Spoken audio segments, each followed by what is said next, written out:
how y'all doing? The name of this poem is called Black Lives Don't Matter. Who represents me? Is it a reality? Is it justice for all or justice for me? Am I wrong because I don't trust my lawyer who has lunch with the district attorney? The same system that's trying to burn me? My situation, they laugh and joke. In the pens, I beat on my chest, brag and boast. It's funny how that slave ship stay afloat. I'm not talking about whips and chains, it's more of a mental thing. White supremacy saying we ain't to blame, that y'all killing yourselves, but y'all own social media and everything else. Fuck it, including our wealth. Controlled us with subliminal messages, made us dumb with smartphone, internet, and text messaging. It's the day of the beast. Tricked us, 9/11, made us think our enemies was from the Middle East, when in fact they're from all over. I'm calling for every black man to be a soldier. I don't care if you're Muslim, Christian, or Jehovah, cause they gotta witness this curse being uplifted. And this land built on lies, got us screaming about our lives and how they matter. Cycles must be broken, traditions must be shattered in this so-called country of the brave. It's funny, how's the whole world controlled by a man that originates from a cave? Got us shocked and amazed at shit that happens every day? I know about 50 George Floyds from around my way. And we marching for the police to go to jail. For real? We should be protesting for economical change. Stop worshiping diabolical things like whips, chips, fucking a bitch. Unity is power, and when we're together, that's rich. It's funny, I never seen a slave shit. Cause we own this land. So how can you ever own this man? Feet the same color as sand, hair like wool. We make the rules. We allowed ourselves to be captured. And when we awaken, that will be the rapture. And if you don't believe me, check the credentials. Black lives don't matter. They're essential. What's the deal? What's the deal? What's the deal, baby? It's the Power Over Everything podcast, and we about to get it started. We about to get it popping. I got a special guest on with me today, Kamal Speaks. What's the deal, man? How you doing today, bro? Doing good, man. Doing good. It's good to chat with you. Thank you. I don't think they know what's about to go down on this episode, man. I don't think they know what's about to go down on this episode. Y'all don't know what's about to go down on this episode. But they're about to find out. If you saw the beginning, you seen the poem. You seen my man talking that talk. You seen my man talking that knowledge. You seen it, you heard it, the words, the inspiration, the motivation, the realness of it. We about to get it popping, man. What's the word? Well, the word is everything. The word is everything. It's a pleasure to be on the show today. No doubt. I want to give a big shout out to the show. Word. Thank y'all for having me in the building. It's always good to link up with my boy Fonzo. No doubt, man. So, talk to us about the poem. We got the show started with the poem. Talk to us about the poem, man. you want to know, we're going to talk about the poem. What really inspired me to hit the poem at the time I hit the poem was, it started, the struggle been here. Right. I've been seeing through the lies and everything, but what inspired me was Kaepernick. Oh, okay. Not the whole Kaepernick situation. I was already up in arms. I'm with my people on every movement. You feel no doubt. me? But when, they had the setup for him to come to the training camp. Okay. Then I looked at, and he didn't go to where they wanted him to go. Okay. And I looked at the media, especially the black media. And I was so disappointed, I can see why. Everybody just selling out their people. And Kaepernick, he came with a Roots shirt. How dare he? I was like, what? Right. How dare he? Yeah. And it was so disgusting. And everybody was on it. Everybody was on it. Yeah. And then the minute, everything, as you can see it now, is changing around and. You got white people coming out saying Black Lives Matter and everybody saying, now, they was wrong for what they did to Kaepernick. Yeah. He can wear a Roots jersey. Yeah. And I'm just like, oh my goodness, Yeah. This whole thing is just so much deeper. You know, you got a 1% who out there controlling the thoughts and the movements of everybody. Like in a part of my poem, when I say they control us, and then they control social media and everything. Like that social media, they control what's put out and how it moves. Yeah, you know, very true, man. They made us dumb with these smartphones. So you look, if you walk to a restaurant, all you see is everybody. Yeah, smartphones made us dumb as hell. Yeah, dumb as hell. You know, they're smart. You know, they make us put us dumb us down a little bit. Yeah, no doubt. I'm 42. I'm 42. Okay. I remember at a time before cell phones really hit like that. I could remember 50, 60 phone numbers off my head.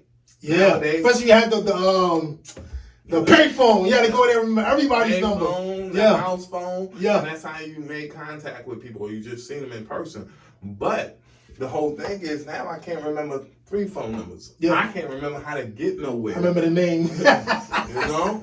It's like you leave your phone at someone. It's like you lost your wallet. Yeah. You know? I mean, it's so many different things that's been put in play to dumb our people down. Right. Right. And, you know, I'm just so sick of it, you know, and God inspired me with these words. He just flew them through me. And, you know, dope, man. And I just really wanted to hit that and get that out there, you know? Yeah. So it sounds like you're pretty passionate about it as well because, you know, some people talk, but they don't have, you can tell they don't have the passion behind it.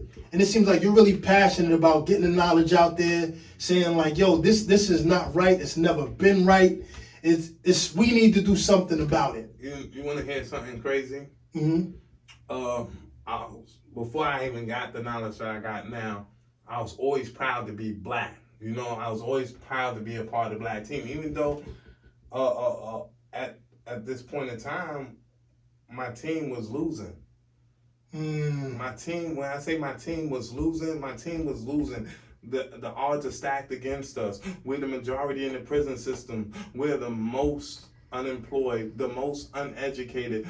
And this is not simply because of us. You know, it's a whole system built around keeping us suppressed. Right. So at the end of the day, I was always proud and glad to be black. You know, I don't want to be no other color. I don't want that privilege. I wouldn't trade my heritage for nothing. Right. You know, I love being black. I love looking at my skin. I love being a part of what I'm a part of. Yeah. So at the end of the day, you know,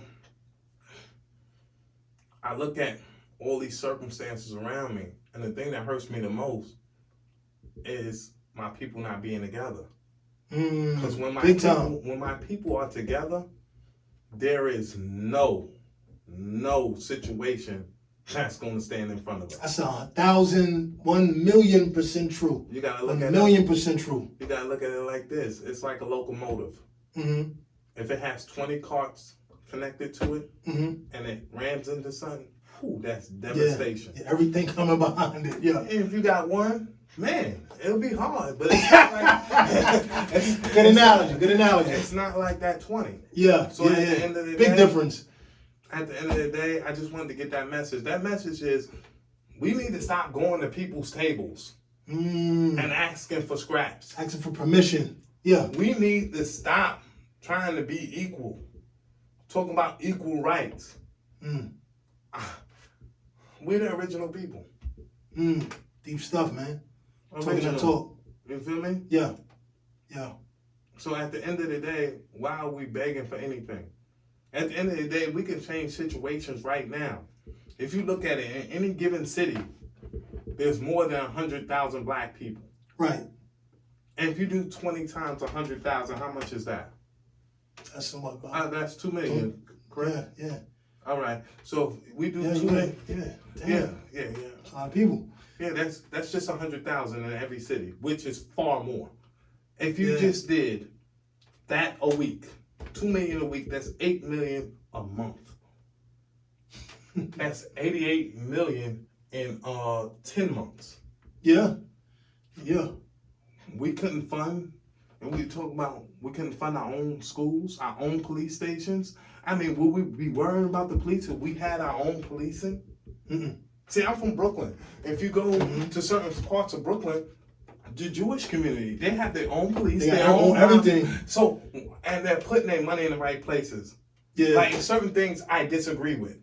Right, You know? right. I disagree with one day stop spending money. No, we should stop spending money, period. And spend it with us. Yeah, it shouldn't be like a one day thing. I'm showing you the power with $20 from each of us a week. Yeah. So imagine if we put our full throttle. How much? That's 88 million in 10 months. Yeah. So imagine if we put our full throttle in there. And we kept. It's a lot of dollars. It's a lot of dollars. And we kept what we kept in-house. Then we don't have to talk to them. No, we don't have to protest. Right. Because they're coming to us with respect. Right. Because we're at the table, it's like we're at the table negotiating. It's like a homeless person at the table hungry, negotiating with everybody else. Well, you know, so what do you want, a sandwich? Give him some crumbs, man. He'll take the crumbs and be all right. Yeah. So at the end of the day, we don't want that anymore. Right. We want to take our money and put it in the right place. Then we want to take that money, put it in the right place. Then we want to put the knowledge back into our children, back into our grown-ups, back into our community. Right. Because knowledge is power. 100%. Especially when it's applied also. When it's applied. But at the end of the day, if you can't see the technology that's going on, you know, they're giving every black man a felony so they can so-called claim that you can't carry a firearm. But I'm going to give this message to all my black men with felons. You can carry a black powder antique firearm. So I want you to arm up. So at the end of the day... I didn't know that myself. That's good. Yeah. Good stuff. Yeah. So I want a felony, but it's good stuff for those who got them. Yeah, but at the end of the day, we need all our people knowledgeable. Right. And see, people hear this, well, he's preaching a war. I'm preaching to be ready for a war. Be ready for anything. Because at the end of the day, our people must stand strong. Right. You know? Yeah. They tricked us. You see a picture of a black family with guns, that's some gangster stuff. But, you know, other races is out there in the rain. Elmer Fudd was the only cartoon character with a gun. You know? Yeah. And what we was gonna scream, Rabbit Lives Matter? You know? Rabbit Lives Matter, man. So at the end of the day, it's all about our people growing. Right. It's all about our people growing. We must grow as a people. We got to stop seeing each other as enemies. That's what I was gonna. That's what I wanted to get into a little bit, especially being from Brooklyn, I'm from New York myself. Well, anywhere you live, you see that because you're right. We are powerful together, and I think we know that because if you look at anything that we got in that social media made us go behind, flourish. Prime example. Let's look at the movie Black Panther. Good movie. Good, but you know what made that movie awesome?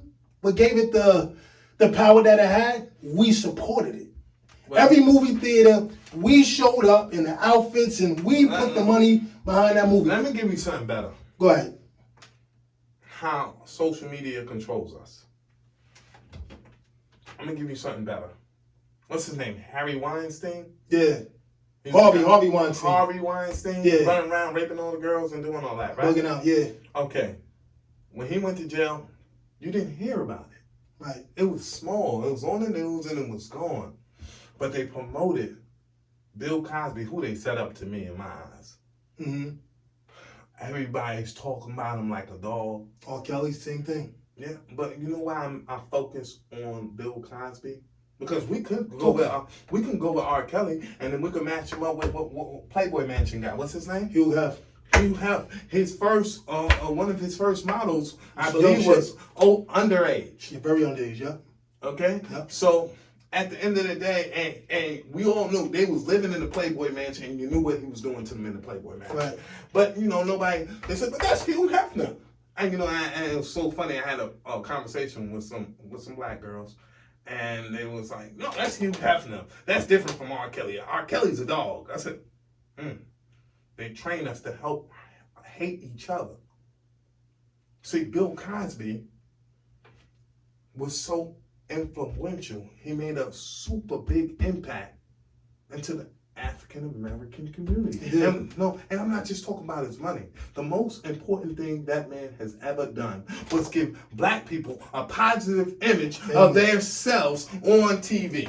Yeah, he brought the image of the family. One thing we don't really see a lot of is the family. Not just the family. A black doctor, a black lawyer. Right. Kids all going to college. Right. A positive message every show. When we know TV was built on having black people shuck and jive. Yeah. Retarded, stupid. I've heard that word, shuck and jive. You know, lazy. Yeah. How could we be all these things and we built this country? That's deep stuff, man. You know? Yeah. So at the end of the day, when you destroy that image, when you give a person an image of itself that's no good, guess what? They hate themselves. And when they hate themselves, it reflects. Because if I hate you, I hate myself. Right. I'm only a mirror reflection of how you feel about yourself. You know, I'm gonna be honest. You know, I was locked up before, and you know what? And you know what I would see? I would see white people come in, a white person come in, the other white people say, "Hey, brother, come on over here. You need something? Don't worry, we got you." Spanish people, hola, ¿cómo está? Mucho bonito. I mean, not mucho bonito. That means pretty. I don't know. They be like, talk about you never know. But go ahead. They be like, hola, yo, bro, you need something? Take care of their people. Right. Chinese, I don't know how they do, but they I don't know. Right, no doubt. But they take care of their people. Right. A black guy comes in, I seen this firsthand. Yo, who's this nigga? Fresh meat. He's not getting his arm. Benny and myself, you're not getting no orange juice, man. Yeah, and you got to check in. No phone. And for no reason, because he's black. Yeah. But you know where that comes from. That's the Willie Lynch syndrome. Willie Lynch was one of the greatest slave masters for them ever was. They imported him to America. And he said, you could shoot the slaves. That ain't going to break their will. He said, you got to treat them like crabs in a barrel. You ever seen crabs in the barrel? Yeah. You could leave the top off. They'll never get out. They all pull each other down. And that's what we do to each other now. All the time, man. But guess what? We got to break that. Because we know the trick. Even though they coming harder on social media, they turn the black man's image into something so far away. Like they turn our beautiful queen's image so far away, you know. Right. And I'm not gonna sit up here and preach the choir like if I wasn't a certain way at one time. No, I don't even use the nigga word. I don't use the N word. No doubt. I don't even use that. No doubt. You know, I don't use anything that was used to enslave my people. That they try to use that word as power over my people. You feel me? Right. So, you know me, I ran a business. I'm not going to say I owned the business because it was a franchise owned by someone else. Right. So, so at the end of the day, they could tell me I couldn't work there anymore. Right. At any given moment. Right. You know, so there's no ownership there. Right. So, no doubt. So I was just running. Too. You know, I was just running a business. So at the end of the day, I see what really needs to go on. Let me ask you that. Glad you brought that up. Let me ask you this question though, because a lot of times, you know, our color sometimes we don't receive knowledge because for one, our self-image is broken. So even if a person could get on and tell us what we need to do, we should do, a lot of times we look at it and go, man, it's like that kid in school who was the nerd. He didn't get to hang out with the cool kids. He didn't get to hang out with the guy that get all the girls. They're like, man, that nigga's a nerd. Like in my neighborhood, even when I first started doing sales, you know, you come off the street, you hanging with your boys. Y'all getting girls, y'all hanging out, y'all clubbing, y'all doing your thing. And, you know, we was doing our thing, whatever. I come up with a shirt and tie. It's like, yo, what are you doing, man? You preaching or something, man? What's up with that, man? What are you doing? The mentality is we reject that. Because most black people rather be like the rapper than to be the sales guy. Well, now, because it's what we're sold. When I grow up, when I turn on my TV, check it out. Coming up and in the house I grow, and I think it to start from the household and start from the environment because we'll always become the environment. Can I just interject 1 second? Sure. See, that starts from the late '60s when they had the welfare reform when they told the black woman she couldn't get a check If the black man was there, the black man never knew when the worker was coming, so he would leave the house.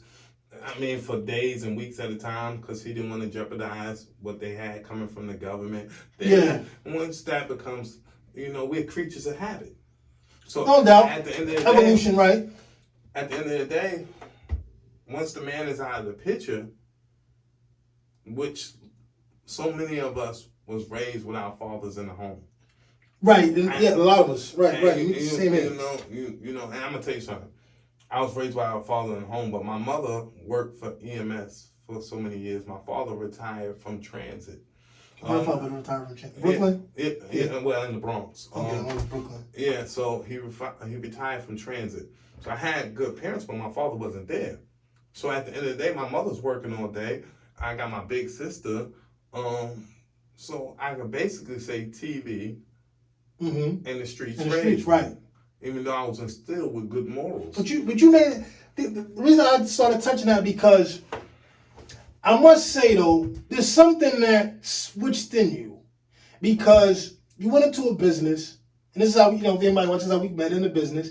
You was in a business that most people don't have the courage to do, and became top in that business. Yeah, I was number one in the world.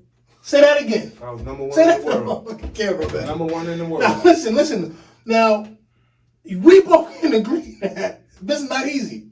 No. Not easy, and you have to, it's door-to-door sales. Yeah. So we ain't gonna say the name of the product. We're not putting that out there. But you took each unit was $2,500. Right, and from you meeting a stranger going to demonstrating a product, selling to a stranger you don't know as a colored man. Yeah. Right, and became what again? Number one in the world. At the top level.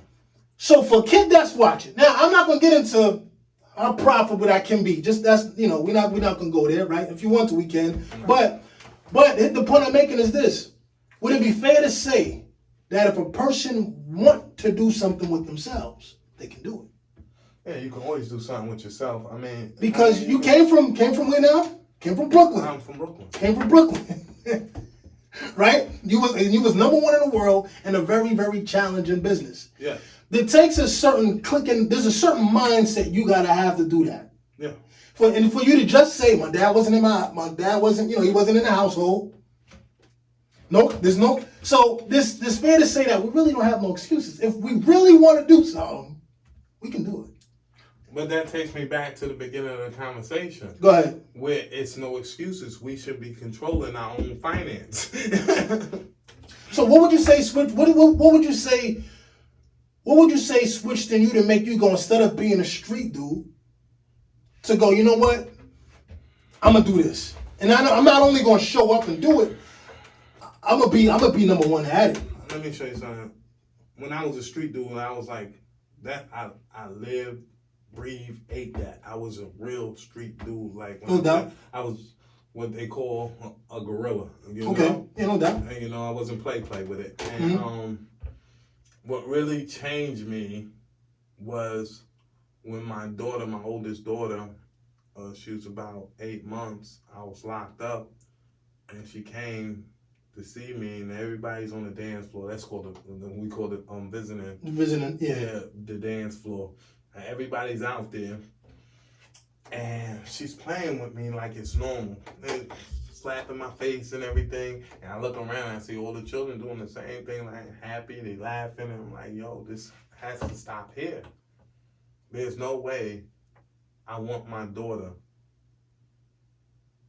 to think this is normal. And that's what's in the black community. We think stuff is normal. I think it's cool. They think it's that. No, but that's besides cool. See, a Lamborghini is cool. Right.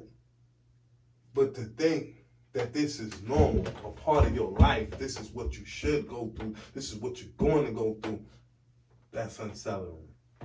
So at the end of the day, like you said, you've been through all this, but you made this and you made this change. Right. I said, well, I want something different in life. Because, before I went to them streets, my biggest hero was Muhammad Ali. And I remember I always wanted to be as famous as Muhammad Ali. If Muhammad Ali came to 125th traffic stop, cars couldn't Was move, that dude. people couldn't walk, and I always wanted to be, and he always had a very positive, strong message, you know. I always wanted to be like Muhammad Ali, you know. Mm-hmm. And saying that to say, at the end of the day, you can change every situation, but Muhammad Ali always fought against the injustices. He gave away everything. You're right. You're right. Absolutely right. He gave away his money. He gave away everything. He did. For what he believed. Boxing title. I remember in one interview, and I'm not saying it correctly, but he said, "Man, money." He said, "What good is having a lot of money and I can't come back to my neighborhood?" Right. He said, "I'll give it all." He said, "I'll give it all away." He said, "I'll give it all." He said, "I'll go work at." He said, I'll give this all away. I'll give away all my money. I'll give away my cars. I'll get a job at." I think he said KFC or something, but I know the interview you're talking about, yeah. You know, and you know, one thing I would always do, even when I was number one in the world, you was around. Mm-hmm. You know what I would always pull my little people, my brothers to the side, like, yo, this is the game, boom, boom, boom. Mm-hmm. You know, because at the end of the day, we are people. Right. We are people. Right. So, you know, and sometimes you get blinded, you know? Sometimes you get blinded, and I don't want to get blinded ever again in my life. So let me ask you this question: so if the dude watching this interview, could be in any age, young, middle age, old, and saying, "Yo, I want something better," because growing up in Brooklyn, some of the things I know that you experienced in the company, those sites is not in Brooklyn. There's some things you was able to do because of your work ethic, because of your determination, because of your mindset, that Brooklyn would have never offered you that. The streets would have never offered you that. Well, I'm not going to say that. I'm not going to. But I mean, it gave you the opportunity to do it, because there's other people that was in the same company that didn't do it. Nah, see, okay, it's never the place. It's always the timing. Okay. Now, let me show you something. It's people in Brooklyn who became #1 distributors in the world. Right. It's people in Brooklyn who became bigger than life in the world. Right. You got Jay-Z. It's the timing. And at the end of the day, it's all about when you're ready to go. You know, I can tell you, like, when I started with that company per se, I was actually homeless. You know my story. I was homeless. Go ahead. I was sleeping in the park and so stuff. Let's pause. Don't forget your point though. So you started with the company. Now, we just said you was #1 in the world. Yeah. So you said you started the company homeless. Yeah, I was homeless. Go ahead, finish it. No, I didn't start the company home. I started with the company. That's what I'm saying. Started with the company homeless. And if anybody watching, listen, this real stuff. I started with the company homeless, and what happened? I'm trying to think. Oh, make a long story short, within my first 6 months, my first week, I made a good check. I made about $1,000 and went and bought a $700. It was between that and trying to get somewhere to live. I was like, man, that's stupid. I can sleep in my car, but I can still get back and forth to the hustle. So I bought a car. You saying it like that means nothing. That's, yo. You saying that, to you it may just be this is what I did. But to somebody watching that is not even in that circumstance, the king could probably get off the couch. That's saying they not letting me do. You saying, yo, I was homeless within a week. Now, for anybody, we're not gonna go to the company. It's not easy. Like, you know, it can sound like it's not easy, man. I'm trying to point. You didn't just hit the lotto. You know what I mean? It took some work. So you saying, yo, I was homeless, did what I had to do. I grinded. This is a grind, and I got my check, and I'm like, all right, boom. I'm going to get away because I can go back and forth to the hustle. Yeah. So the mindset is already, wherever I was at, I ain't going to be there long, baby. Yeah. And if I decide can't nothing stop me. Yeah. I'm gonna finish this story. I don't want to throw it. You about to go somewhere real dope, man. Yeah. So you get the car, you get back and forth to the hustle. Yeah. Within a couple of months, I became the #1 dealer. Then within 6 months, I was promoted to junior boss. My first year, I made over $100,000. My second year, I made over $125,000. Then I was promoted to a big boss. I became #1 in the division right away. I ain't gonna say how much I made at that point, but I made real good money. It was over the 100,000. We're just gonna leave it there. But hold on. So you went from homeless within your first year to making how much now? Just ballpark. We ain't gotta get. My first year, I made over 100,000. Now let me stop this. That's not luck. I was in a company. I didn't make that much, right? That didn't happen by luck. And here's a black man. I'm not gonna. The company's predominantly opposite, color. You know what I mean? But you said, "Yo, this is what I'm gonna do. I'm in here. I'm committed." You went to work. You grinded and got yourself out of that situation. So again, it'd be fair to say that if we really want to do something, listen. Whatever you put your mind to, you can make happen. Tell that to the young fellas, man. Listen. It's obstacles everywhere. Even when I was number one, I mean, man, I'm not even. That's just a whole nother topic. I was harassed at number one. I'm selling 300-400 units a month at 2,000. I'm being harassed and everything by one particular individual. And it was told to me when I complained, you should be happy you're making money. Now that's real. You should be happy you're making money. It was distributors who never would experience what I was experiencing, who was selling 30, 40 units.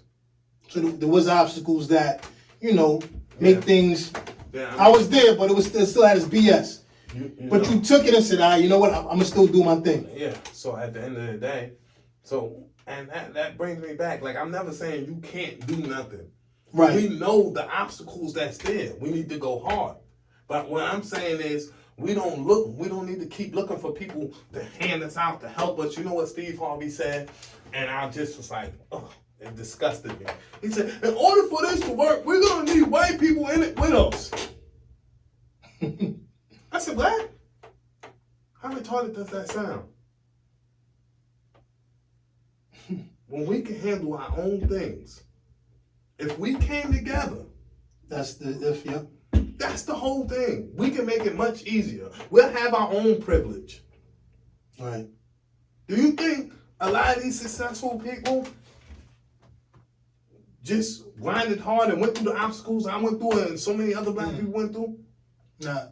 Some of them. Nah, everybody don't start the race at the same point. I mean, it's history that shows that other races was getting lower APRs when it came to getting loans. They can have bad credit and was still approved for stuff because they was put with that privilege.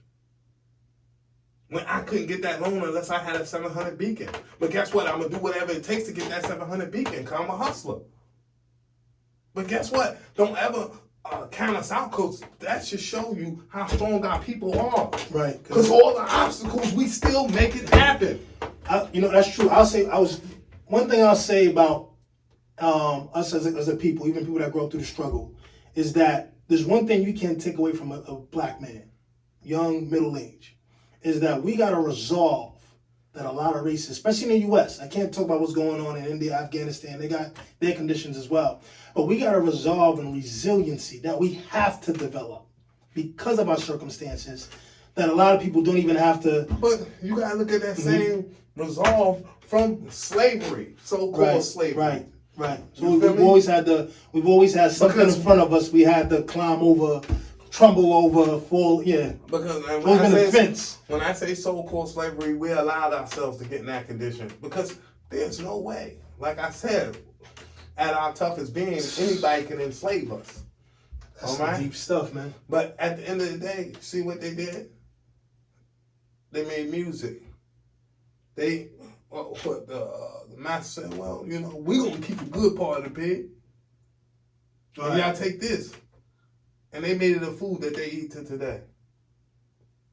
Even though I don't agree with that chitlin and all that stuff. No doubt. I don't eat no pork, period.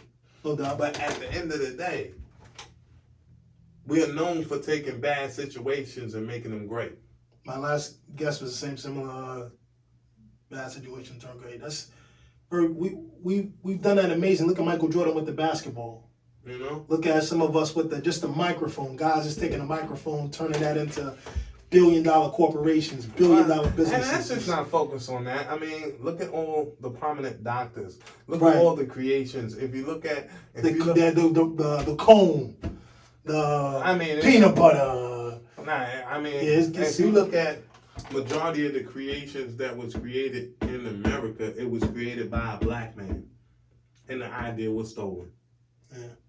And this is just facts. Yeah. This is just pure facts. So at the end of the day, you know, I just want my people to be powerful. I want my people where they need to be at. That's just point blank. So at the end of the day, like I said, you know, we went both places. He was like, well, you know, tell them what you did.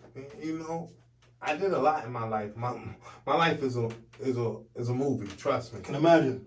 It's a movie. And I'm gonna be real with you.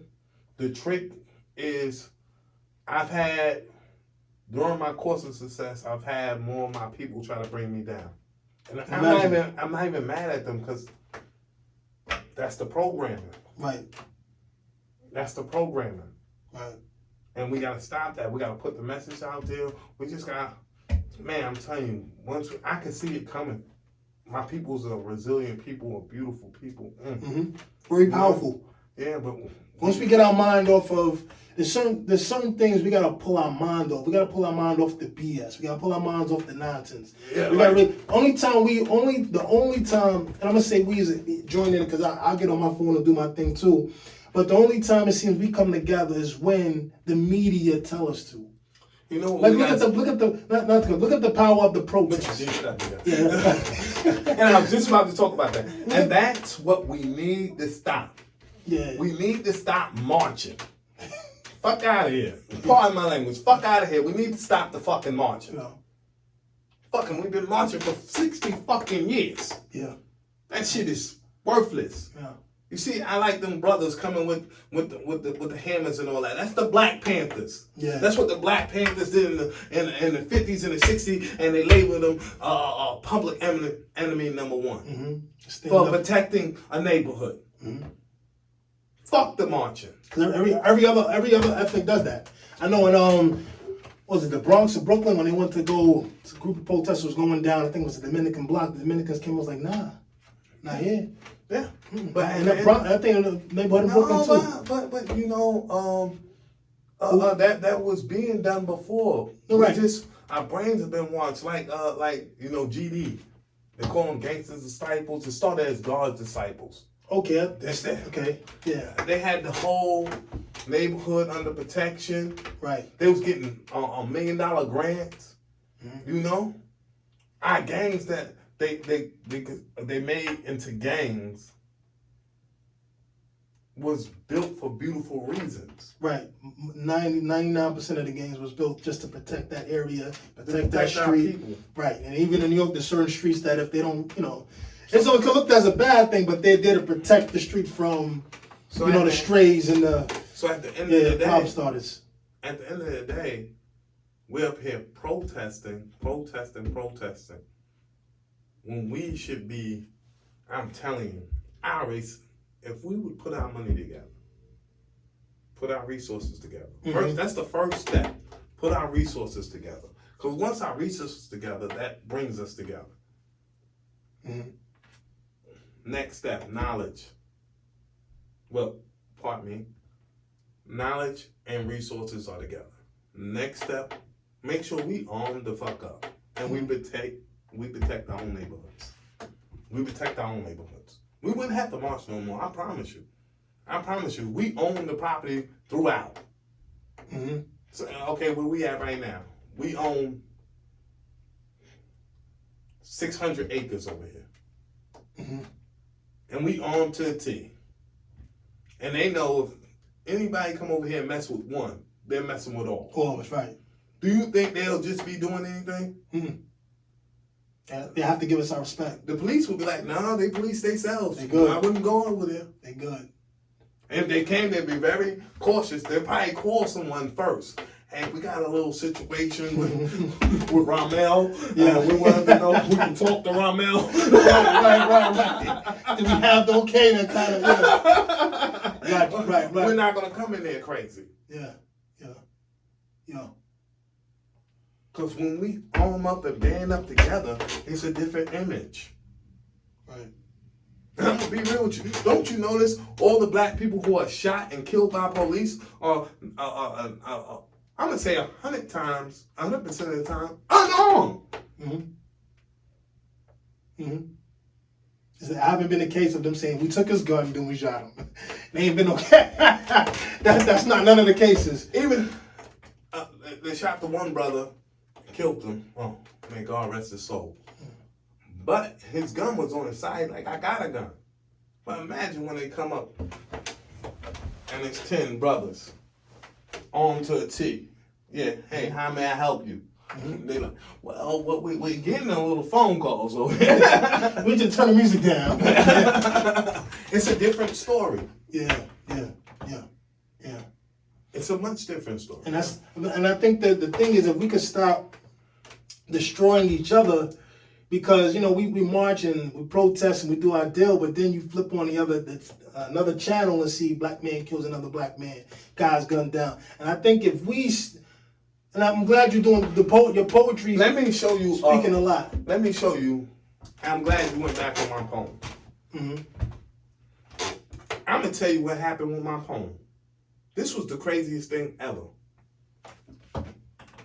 Cause I walk it like I talk it. And I'm not gonna say this young brother's name. Right. But I write my poem. I'm like, okay, I gotta get this out here fast. So somebody brings it to me that it's a Caucasian, a Caucasian man who will do it for free. I'm like, nah. I'm gonna go to one of my brothers so I can keep the money in the neighborhood, in the community, so we can start building economical change. Hold up. So I go to this young brother, and he's like, yeah, before I start, he's like, yeah, I do spoken word too.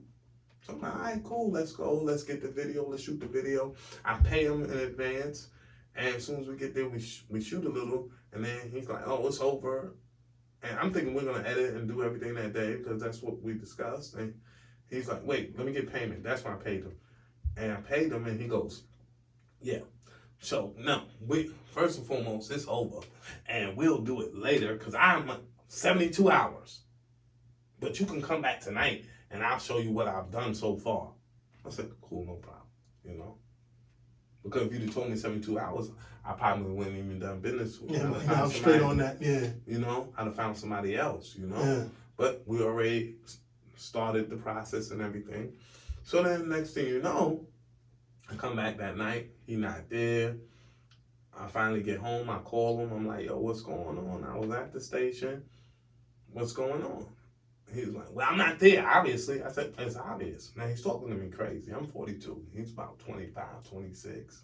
And he's talking to me real crazy, So I said, okay. So he's like, well, just come in the morning. I'll be there at 6. So I said, I won't be there at 6, but I'll be there in the morning. So I get there in the morning. He wasn't there. I get there around 10:30, something like that. He's not there. So I leave, come back like an hour, 2 hours later. Now he's there. So when I come in, he ignores me. He doesn't say nothing to me. He just sitting there, looking at something on the computer. He looks at me. So I'm like, hey, what's going on? What have you worked on so far? And I'm like, he's like, I haven't worked on nothing. The internet is down. I'm like, really? The internet is down? So he's like, yeah, the internet is down. So I haven't worked on nothing. I'm like, well, do you have your equipment here? Because I want to reshoot it. Because when I shot this poem, as you can see, there's a little glitches in it and my words and stuff. I just wrote the poem. I just wrote it. And I wanted to get it out there quick. So the way I was spitting it and everything wasn't to perfection. Like if I spit it right now, it'll come out to perfection. Still authenticity though. Yeah.